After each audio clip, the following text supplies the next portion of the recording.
Everyone, welcome to Gurmantra academy. I hope you all are doing good. सब लोग safe हैं, सब लोगों को स्टडीज अच्छे से समझ में आ रही है। सो आज के लेक्चर के अंदर हम लोग लोकोमोशन एंड मूवमेंट के बारे में बात करने वाले हैं। सो आज का टॉपिक हम लोग स्टार्ट करते हैं। पहले लोकोमोशन की बात करी जाए अगर, तो लोकोमोशन का मतलब क्या है? लोकोमोशन का मतलब होता है आपका एक प्लेस से दूसरी प्लेस की तरफ चल के जाना। ठीक है, चल के जाना इन द सेंस कि आप वॉकिंग कर सकते हो, रनिंग कर सकते हो, क्लाइंबिंग कर सकते हो, स्विमिंग कर सकते हो। ये सभी के सभी किसके एग्जाम्पल्स हैं? लोकोमोशन के। ठीक है, लोकोमोशन जो है वो एक वॉलेंटरी मूवमेंट है, मतलब वो आपके कंट्रोल में है, अंडर कंट्रोल है वो आपके, कि अगर आप चाहते हो मूव करना तो आप मूव कर सकते हो, नहीं चाहते तो आप नहीं करते। ठीक है, so locomotion is the voluntary movement of an individual from one place to another. All locomotions are movement, but all the movements are not locomotion. This is very important line कि सभी के सभी लोकोमोशन आपके movement होते हैं, लेकिन सभी के सभी मूवमेंट लोकोमोशन नहीं होती। जैसे हम लोग एक सिंपल प्लेस पे बैठे हुए अपना अगर हाथ हिलाते हैं कुछ इस तरीके से, तो ये मूवमेंट तो है लेकिन ये लोकोमोशन नहीं है। ठीक है, टाइप्स ऑफ मूवमेंट की अगर आप बात करते हो तो cells of human body shows 3 main type of movement. Human body के पास जितने भी सेल हैं वो 3 मेजरली टाइप के मूवमेंट्स शो करते हैं। वो कौन कौन सी मूवमेंट हैं? सबसे पहले आपके पास आ जाती है एमीबॉइड मूवमेंट, देन आपके पास आती है सीलियरी मूवमेंट, जैसे जो कि सीलिया की हेल्प से होती है। ठीक है, आपके बहुत सारे ऑर्गन्स हैं, लाइक फेलोपियन ट्यूब है जहाँ पे सीलिया प्रेजेंट होती है। ठीक है, वो क्या करती है? वो फैसिलिटेट कराती है मूवमेंट को। किसकी मूवमेंट को? ओवा की मूवमेंट को। फिर आपके पास मस्क्यूलर मूवमेंट है जो आप normal day to day life के अंदर करते रहते हो। ये देखो एग्जाम्पल्स की बात करते हैं अगर हम, तो macrophages and leucocytes, macrophages as well as leucocytes जो होते हैं ब्लड के अंदर, वो कैसी मूवमेंट एग्जिबिट करते हैं? दे shows amoeboid movements. Coordinated movement of cilia in trachea to remove dust particle and passage of ova through the fallopian tube. सीलिया की अगर आप बात करते हो, सीलियरी मूवमेंट की अगर आप बात करते हो, तो सीलिया आपकी कहाँ कहाँ प्रेजेंट है? ट्रेकिया के अंदर। ट्रेकिया के अंदर क्यों प्रेजेंट है? To remove the dust particles as well as passage of ova through the fallopian tube. Fallopian tube के अंदर ओवा का पासेज के लिए भी आपके पास सीलिया होती है। ठीक है, तो ये सभी के स्टेप के मूवमेंट हो गए। These all are of ciliary movements. Movement of limbs, jaw, tongue etcetera need muscular movement, मतलब जहां पे आपके मसल्स काम में आएंगे, मसल्स आपके मूव करेंगे, वहां पे आप कैसी मूवमेंट कंक्लूड करोगे? आप बोलोगे मस्क्यूलर मूवमेंट। ठीक है, contractile property of muscles is used in the movement in higher organism including human beings. Next हम बात करते हैं, हमने ये बोला कि हमारी बॉडी के अंदर मस्क्यूलर मूवमेंट प्रेजेंट है। दैट मीन्स हमारी बॉडी के अंदर क्या प्रेजेंट है? हमारी बॉडी के अंदर मसल्स प्रेजेंट है। अब अगर हम मसल्स की बात करते हैं तो मसल्स कैसे ऑर्गन्स हैं, कैसे मिलके बने हुए हैं, किस चीज से मिलके बने हुए हैं, तो वो होते क्या है, इसके बारे में हम थोड़ा सा डिस्कशन करते हैं। सबसे पहले मसल की जब आप बात करते हो तो मसल्स जो होते हैं दे आर स्पेशलाइज्ड टिश्यू। क्या होते हैं? मसल्स टिश्यूज होते हैं, ग्रुप ऑफ टिश्यूज। ठीक है, और ये कैसे होते हैं? They are of mesodermal in origin. कैसे होते हैं? ये मीजोडर्मल होते हैं ओरिजिन में। This is really very important line. काफी बार एग्जाम के अंदर देखा गया है कि आपसे डायरेक्टली ओरिजिन पूछ लिया जाता है। तो मसल्स का ओरिजिन कैसा है? मीजोडर्मल। प्रॉपर्टीज की बात करते हैं अगर हम मसल्स की, तो प्रॉपर्टीज में आपके पास मसल्स की 4 डिफरेंट प्रॉपर्टीज आ जाती हैं। ठीक है, कौन कौन सी? Excitability, contractility, extensibility as well as elasticity. ये चारों ही किसकी प्रॉपर्टीज हैं? मसल्स की। अब लोकेशन की अगर हम बात करते हैं तो इस बेसिस पे आपके पास 3 डिफरेंट काइंड के मसल्स प्रेजेंट हैं। ठीक है, skeletal muscles, visceral muscles as well as cardiac muscles. ठीक है, तीनों के अंदर हम अगर डिफरेंशिएशन की बात करते हैं, ठीक है, तो एक बार हम ये देख लेते हैं कि तीनों में क्या पॉइंट ऑफ डिफरेंशिएशन है। स्केलेटल मसल, सबसे पहले स्केलेटल मसल की अगर आप बात करते हो तो स्केलेटल मसल आपको नाम से पता चल रहा है कि ये ऐसे मसल्स हैं जो कि आपके स्केलेटल सिस्टम के साथ एसोसिएटेड होंगे। That means skeletal muscles are associated with skeletal system. ठीक है, स्केलेटल सिस्टम के साथ ये एसोसिएट होंगे। Alternate light and dark bands, striated voluntary and locomotory and change in body posture functions. क्या होता है, स्केलेटल फंक्शंस क्या करते हैं, ये आपके स्टार्टेड होते हैं, स्टेरिएटेड होते हैं, मतलब इनके ऊपर ऑल्टरनेट लाइट और डार्क कलर के बैंड्स मौजूद होते हैं। एज वेल एज ये कैसे होते हैं, वॉल्यूंटरी होते हैं। वॉल्यूंटरी का मतलब क्या हुआ कि ये आपके अंडर कंट्रोल में होते हैं, ठीक है। इसके अलावा ये आपके बॉडी के पोस्चर को चेंज करने में भी हेल्प करते हैं, ठीक है। नेक्स्ट हमारे पास है विस्ट्रल मसल। विस्ट्रल मसल की अगर आप बात करते हो तो विस्ट्रल मसल्स नाम से पता चल रहा है कहाँ प्रेजेंट होंगे, in visceral organs. So, visceral muscles form the inner wall of internal visceral organs, non-stated होते हैं, ठीक है। Involuntary होते हैं, मतलब ये हमारे कंट्रोल में नहीं होते। Assist in the movement of food through the digestive tract and gametes, ठीक है। तो यहाँ पे जो प्रोसेस आपकी बॉडी के अंदर खुद पे खुद हो रही है उसके लिए आपको एक्स्ट्रा वर्क नहीं करना पड़ रहा, तो ऐसे प्रोसेसेस में आपके पास इनवॉलेंटरी मसल्स हेल्प कर रहे हैं। एग्जाम्पल क्या है, movement of food through digestive tract as well as gametes का मूवमेंट, ठीक है। नेक्स्ट हमारे पास है कार्डियक मसल। कार्डियक मसल नाम से पता चल रहा है ये मसल्स होंगे muscles of heart. Cardiac means heart. यहाँ पे एक स्पेशलाइज्ड तरीका देखा जाता है, एक स्पेशलाइज्ड टाइप आपको देखने को मिलता है कि कार्डियक मसल्स के अंदर आपको ब्रांचिंग पैटर्न देखने को मिलता है, ठीक है। कार्डियक मसल्स में ब्रांचिंग देखने को मिलती है, एज वेल एज यहाँ पे लाइट और डार्क बैंड्स प्रेजेंट होते हैं। That means cardiac muscle skeletal muscle के साथ एक कॉमन प्रॉपर्टी शो करते हैं कि स्केलेटल मसल्स और कार्डियक मसल दोनों ही स्ट्रेटेड होते हैं, ठीक है। इसके अलावा कार्डियक मसल और विस्ट्रल मसल में अगर हम कोई कॉमन प्रॉपर्टी देखें तो कार्डियक मसल और विस्ट्रल मसल दोनों ही इनवॉलेंटरी होते हैं, ठीक है। तो ये कुछ कॉमन पॉइंट्स थे एज वेल एज कुछ पॉइंट ऑफ डिफरेंशिएशन थे between skeletal muscle, visceral muscles as well as cardiac muscles, ठीक है। नेक्स्ट हम बात करते हैं स्केलेटल मसल की। मेजरली हम लोग बात करने वाले हैं स्केलेटल मसल के बारे में। Okay, so skeletal muscle is made of muscle bundles, fascicles. तो जो आपका स्केलेटल मसल है that is made up of fascicles, या फिर आप बोल सकते हो मसल के बंडल से मिलके बना हुआ है जिसे आप फासिकल्स बोलते हो। और ये किस चीज से कनेक्टेड रहते हैं, held together by collagenous connective tissue called fascicle, ठीक है। कोलाजन से बना हुआ एक कनेक्टिव टिश्यू होता है जिसे आप फासिका बोलते हो, जो कि हेल्प करता है इन सभी मसल बंडल्स को बाउंड करने में। Each muscle bundle contains a number of muscle fibres.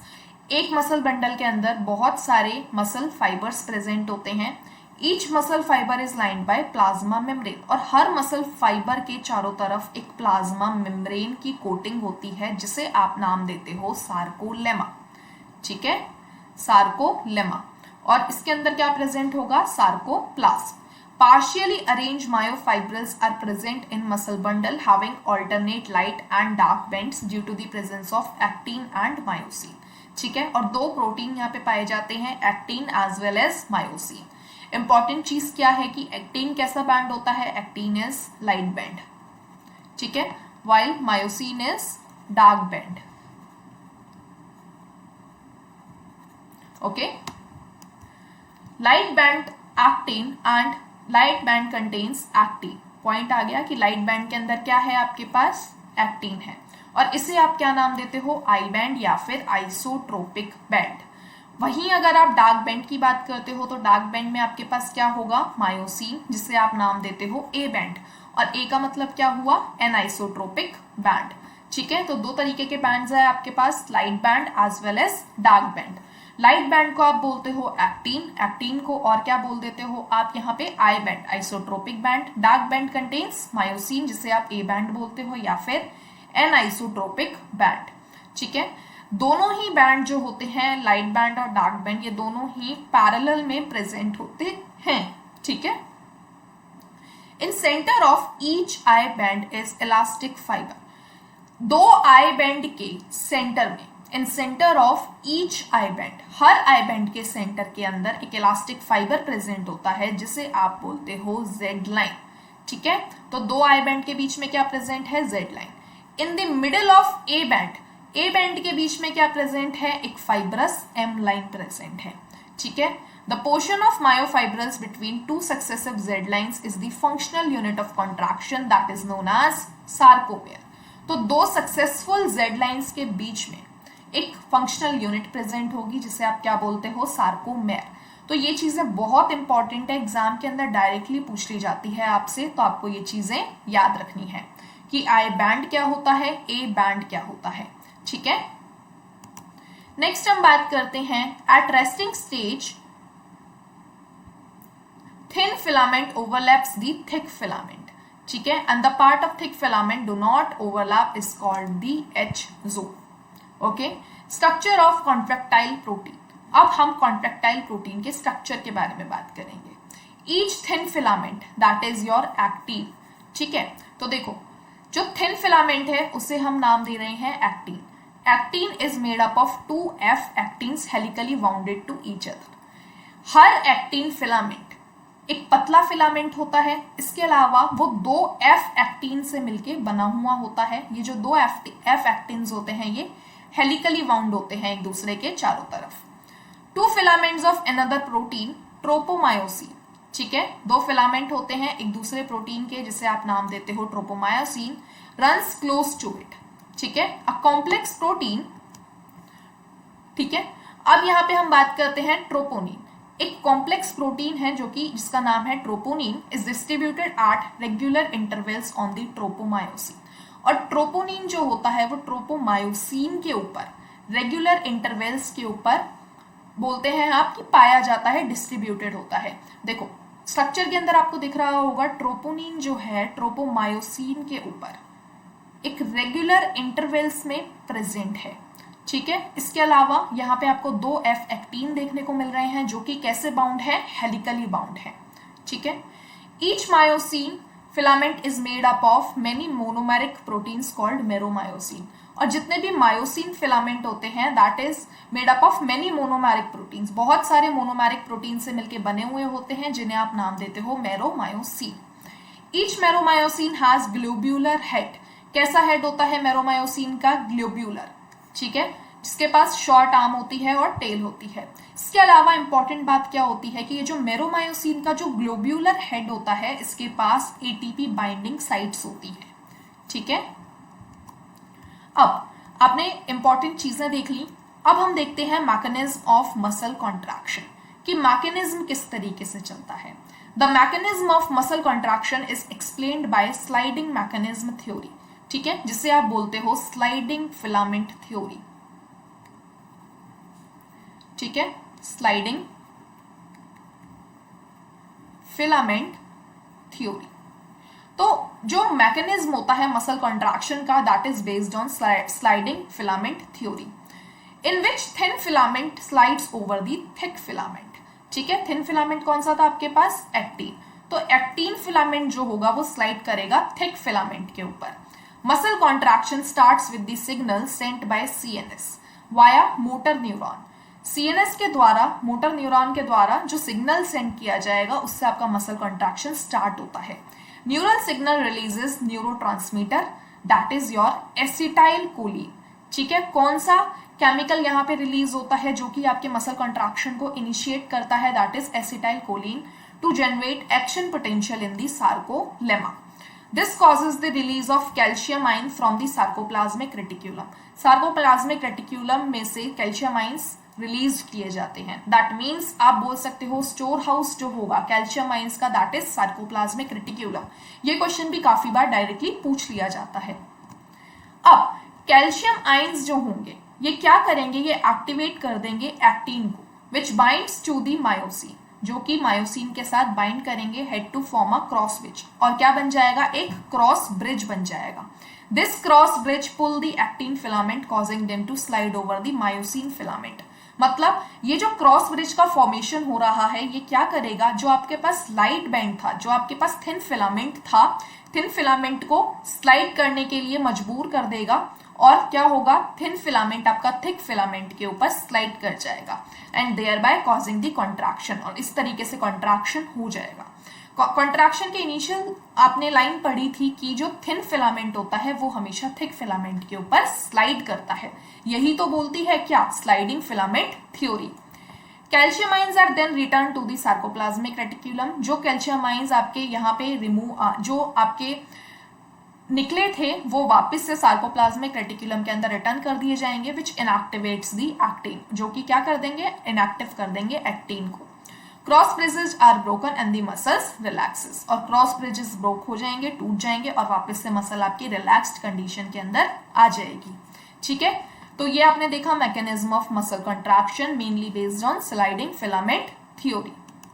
ठीक है, तो ये देखो यहाँ पे actin filament, myosin filament, globular head है। ग्लोब्यूलर हेड जो होता है वो आपका एटीपी के लिए बाइंडिंग साइट प्रोवाइड करता है। फिर क्रॉस ब्रिज का फॉर्मेशन हुआ, मायोसिन बैंड, एक्टिन बैंड जो होगा that will slide over the myosin head.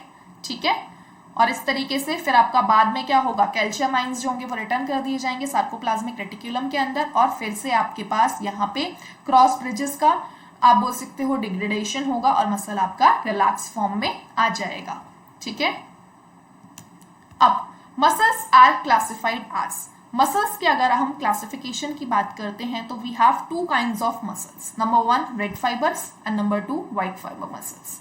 Red fibre की अगर आप बात करते हो तो इन्हें एरोबिक मसल्स कहा जाता है, दिस इज वेरी इंपॉर्टेंट।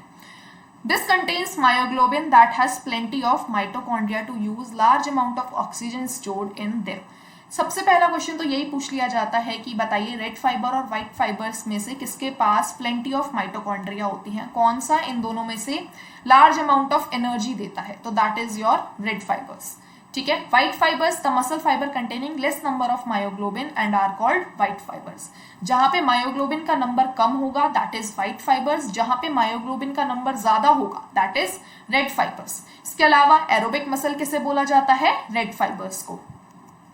अब हम बात करते हैं about skeletal system.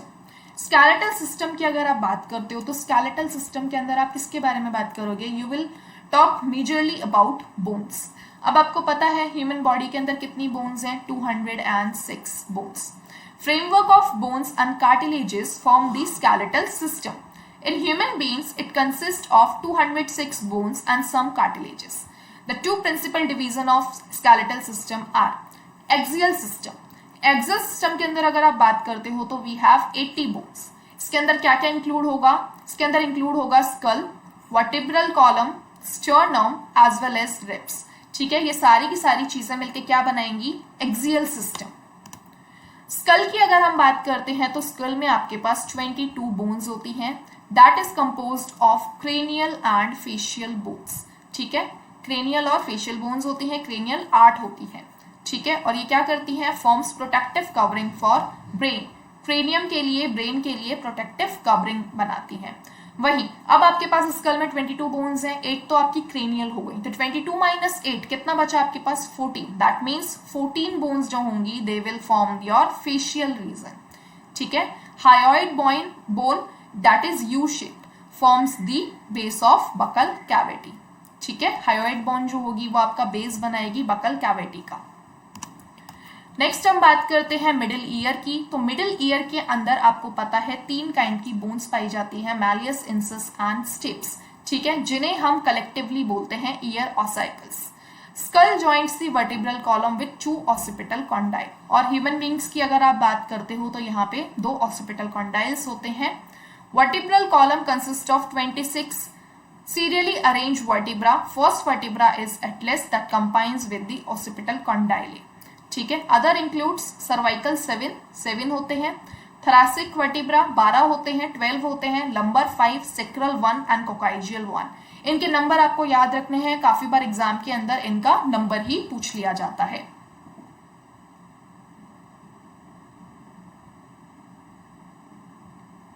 Okay, next अगर हम बात करते हैं तो 12 pair of ribs connected dorsally to vertebral column. 12 pair of ribs जो होते हैं वो आपके डॉर्सली कनेक्ट करते हैं वर्टिब्रल कॉलम से। ठीक है, और वेंट्रली कैसे कनेक्ट करते हैं, विथ स्टर्नम। ठीक है, this is very important line guys, आपको यहां से काफी सारी चीजें याद रखनी होंगी। ठीक है, जिनसे डायरेक्टली क्वेश्चन पूछ लिया जाता है। 11th and 12th rib bones are not connected with sternum. आपके पास 12 पेयर्स हैं रिब के, आप बोल सकते हो, तो उसमें जो लास्ट के 2 पेयर हैं 11 एंड 12, ये दोनों के दोनों स्टर्नम से कनेक्ट नहीं करते, ठीक है, तो इसीलिए इन्हें क्या बोला जाता है, फ्लोटिंग रिब्स। अब आपके पास आ जाता है appendicular skeleton, includes bone of limbs and girdle. यहाँ पे क्या आ जाएगा, आपके पास बोन्स आ जाएंगी एज वेल एज गर्डल्स आ जाएंगी। Each limb contains 30 bones. यहाँ पे क्या होगा कि आपके पास हर लिम्ब के अंदर 30 बोन्स प्रेजेंट होंगी, ठीक है। तो यहाँ पे देखिए, आपको यहाँ पे हैंड दिख रहा है एंड यहाँ पे आपको लेग दिख रही है, ठीक है। अब अपर लार्म एंड लोअर लिम्ब की हम बात कर लेते हैं, ठीक है। तो आपको पता है 2 पेयर होंगे, 1 पेयर हम सिंगल की बात करते हैं, अपर आर्म की बात करते हैं। ओके, सो सबसे पहले आपके पास हो गया humerus, radius, ulna, carpal, metacarpal as well as phalanges. यहाँ पे अगर हम बात करते हैं तो अपर आर्म के अंदर आपके पास कौन कौन सी बोन्स होंगी, ह्यूमरस, रेडियस, अल्ना, इसके अलावा 8 कार्पल होंगे, 5 मेटाकार्पल होंगे एंड 14 फेलेंजियस होंगी। कहाँ पे, अपर आर्म के अंदर। लोअर लिम्ब के अंदर अगर हम नंबर्स की बात करते हैं तो फीमर, टीबिया एंड फिब्युला होगा यहाँ पे। 7 टार्सल होंगे, 5 मेटाटार्सल होंगे, 14 फेलेंजियस होंगे and cup shape patella covers over the knee. आपकी नी के ऊपर जो नी कैप होता है, ठीक है, ये क्वेश्चन भी पूछा गया है कि knee cap is known as, तो नी कैप को आप क्या बोलते हो, पटेला, ठीक है, लोअर लिम्ब की अगर हम बात करते हैं तो। अब pectoral and pelvic girdle bones. Pectoral and pelvic girdle bones helps in the articulation of upper and lower limbs respectively with the axial skeleton। अगर आपको axial skeleton के अंदर upper और lower limb का articulation देखना है तो वहां पे कौन सी bones होंगी, pectoral as well as pelvic girdles। Pectoral girdle consists of clavicle as well as scapula।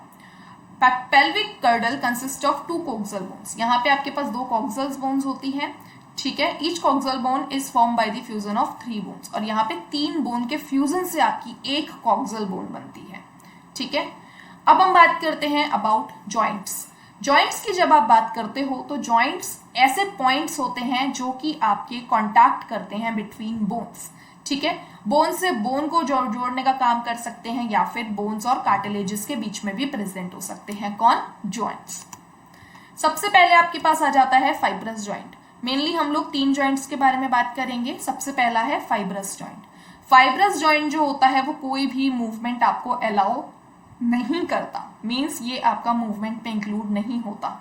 Present in flat skull bones to form cranium. Example क्या हुआ इसका, जो आपके flat bones of skull bones हैं जो कि क्रेनियम का फॉर्मेशन कर रही है। नेक्स्ट आपके पास आ जाता है cartilaginous joints. Bones are held together with the help of cartilage present in vertebra. Example, या फिर आप बोल सकते हो कहाँ पे प्रेजेंट है ये, कार्टिलेज जो कि आपका वर्टिब्रे में प्रेजेंट है, as well as cartilaginous joint जो होता है ये परमिट करता है आपको लिमिटेड मूवमेंट, ठीक है। फिर थर्ड आपके पास आ जाता है साइनोवियल जॉइंट। साइनोवियल जॉइंट जो होता है fluid filled synovial cavity provides considerable movements. यहाँ पे मूवमेंट अच्छी खासी देखने को मिलती है। Ball and socket joints, hinge joints, pivot joints as well as gliding joints इसके क्या हैं, एग्जाम्पल्स हैं, ठीक है। एग्जाम्पल डायरेक्टली पूछ लिया जाता है। अब हम बात करने वाले हैं about some disorders related to muscular and skeletal system, कि कौन कौन से डिसऑर्डर्स आपकी बॉडी के अंदर हो सकते हैं जब आपको मस्क्यूलर या फिर स्केलेटल कोई भी बीमारी होती है। तो सबसे पहले यू हैव मिस्थेनिया ग्रेविस। मिस्थेनिया ग्रेविस की अगर आप बात करते हो तो ये एक ऑटो इम्यून डिसऑर्डर है, ठीक है। क्या करता है, ये अफेक्ट करता है न्यूरोमस्क्यूलर जंक्शन को। न्यूरोमस्क्यूलर जंक्शन इसमें अफेक्ट हो जाता है जिसकी वजह से आपको फटीगनेस फील होती है, वीकनिंग होती है और काफी बार यहाँ पे पैरालिसिस भी हो जाता है, ठीक है। पैरालाइटिक अटैक आ जाता है मिस्थेनिया ग्रेविस के अंदर। इंपॉर्टेंट चीज क्या है कि ये एक ऑटो इम्यून डिसऑर्डर है। नेक्स्ट हम बात करते हैं about muscular dystrophy. Muscular dystrophy की अगर आप बात करते हो तो it is the degeneration of skeletal muscles due to genetic disorder, ठीक है। Next we have arthritis. Arthritis आपने में से काफी लोगों ने सुना होगा, that is inflammation of joints, ठीक है। अब आर्थराइटिस इन्फ्लेमेशन ऑफ जॉइंट्स है और गाउट भी इन्फ्लेमेशन ऑफ जॉइंट्स है, लेकिन दोनों के बीच में एक पॉइंट ऑफ डिफरेंशिएशन है कि जो गाउट होता है that is due to the accumulation of uric acid crystals. तो काफी बार एग्जाम के अंदर डायरेक्टली पूछा जाता है कि यूरिक एसिड के क्रिस्टल्स के एक्यूमुलेशन की वजह से कौन सी डिजीज होती है, तो that is your gout, not arthritis. ठीक है, तो ये आपको याद रखना है। Next we have tetany. Tetany क्या होता है कि रैपिड स्पाज्म होता है मसल के अंदर कैल्शियम आयन का, मतलब कि लो कैल्शियम आयन की वजह से आपके पास एक रैपिड स्पाज्म होता है, एक खिंचाव आपको महसूस होता है। काफी बार आप लोग रात को सो रहे होते हो तो आपको लगता होगा कि आपको एकदम से फील होता है कि आपका पैर कोई खींच रहा है या फिर आपके हाथ में मतलब बहुत तेज दर्द होता है। वो क्यों होता है? Due to the low level of calcium ion present in the body fluid, और उसी केस को आप नाम देते हो टिटैनी। ठीक है, rapid spasm in muscles. Next we have osteoporosis. Osteoporosis क्या होता है? Decrease bone mass. Bone mass decrease कर जाता है इन ओल्ड एज, आप बोल सकते हो after the age of 50 years. Mostly ये फीमेल्स के अंदर देखने को मिलता है, leading to the chance of fracture due to decreased amount of estrogen. This is also very important कि osteoporosis का मेन कारण क्या है। तो osteoporosis का मेन कारण क्या होता है कि estrogen का लेवल जो होता है वो कम हो जाता है। ठीक है, so these were the some diseases related to your muscles and skeletal system. ठीक है, कौन कौन से diseases देख ली? Myasthenia gravis, muscular dystrophy, arthritis, gout, tetany and osteoporosis. ठीक है, so this was all about today's topic guys. I hope topic आपको clear हो गया होगा. Okay, so till next video stay tuned, as well as mind maps का second edition available है Amazon and Flipkart पे. ठीक है, so till next video stay safe, stay happy. Thank you very much.